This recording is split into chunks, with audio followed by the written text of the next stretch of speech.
Assalamualaikum warahmatullahi wabarakatuh. Selamat pagi semuanya. Apa kabar kalian hari ini? Semoga sehat selalu ya. Jangan lupa untuk tetap gunakan masker kalian ketika kalian berada di luar rumah. Lakukanlah pembatasan sosial dan jaga jarak kalian. Kemudian, rajinlah mencuci tangan baik itu dengan sabun maupun dengan hand sanitizer. Kemudian, saling mengingatkan orang lain tentang protokol kesehatan. Hari ini, Selasa 4 Agustus 2020, kita akan mempelajari tema 1, subtema 3, pembelajaran yang ke-1 dan juga yang kedua. Coba kalian lihat buku temanya.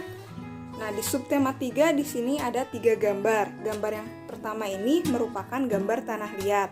Yang kedua ini adalah proses pembuatan gerabah dari tanah liat. Kemudian dari proses ini menghasilkan peralatan-peralatan dari tanah liat. Coba kalian bisa lihat ya, ini adalah peralatan-peralatan yang dihasilkan dari tanah liat. Jadi tanah liat ini memiliki banyak kegunaan. Nah, selanjutnya coba kalian buka halaman 124 sampai 127. Coba kalian pelajari teks yang berjudul Gerabah dari Pulau Madura. Di sini dijelaskan tentang asal-usul gerabah, pengertian gerabah, dan juga alat-alat yang digunakan para pengrajin gerabah Madura, seperti alat-alat tradisional, cangkul, linggis, ember, dan juga alat-alat khusus lainnya, seperti di poin 1 sampai 8 di halaman 125.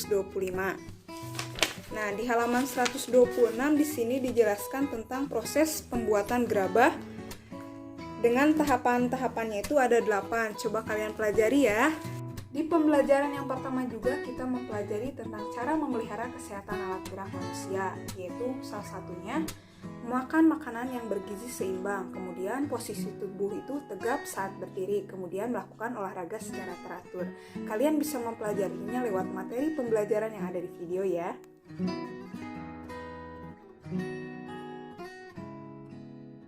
Selanjutnya kita akan mempelajari pembelajaran yang kedua. Coba kalian lihat halaman 134 sampai 135. Di sini di halaman 134 ada teks yang berjudul Macam-macam kelainan pada organ gerak fasib atau tulang. Coba kalian pelajari ya halaman 134 sampai 135. Nah, kemudian di halaman 136 di sini ada contoh gambar model kelainan pada organ gerak fasib atau tulang. Ada lordosis, skoliosis, dan juga kifosis. Coba kalian perhatikan gambar-gambarnya ya. Nah, selanjutnya di halaman 141 kalian akan menemukan pengertian dari komik, ciri-ciri komik, dan juga bagian-bagian dari komik. Coba kalian pelajari di halaman 141.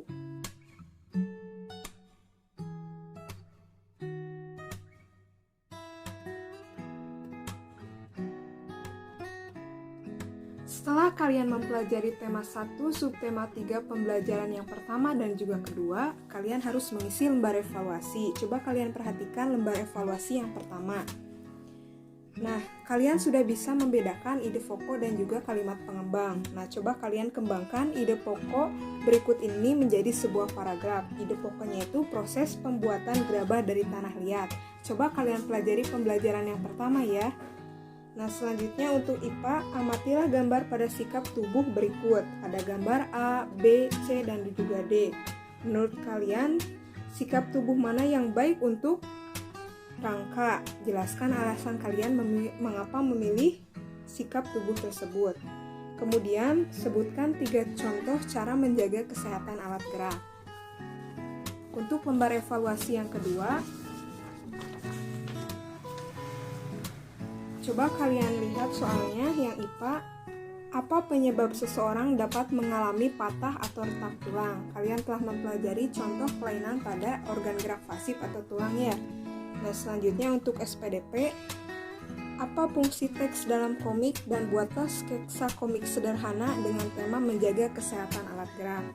Nah, anak-anak, mungkin cukup sekian pembelajaran kita hari ini. Tetap sehat, tetap semangat. Sampai bertemu di pembelajaran selanjutnya. Wassalamualaikum warahmatullahi wabarakatuh.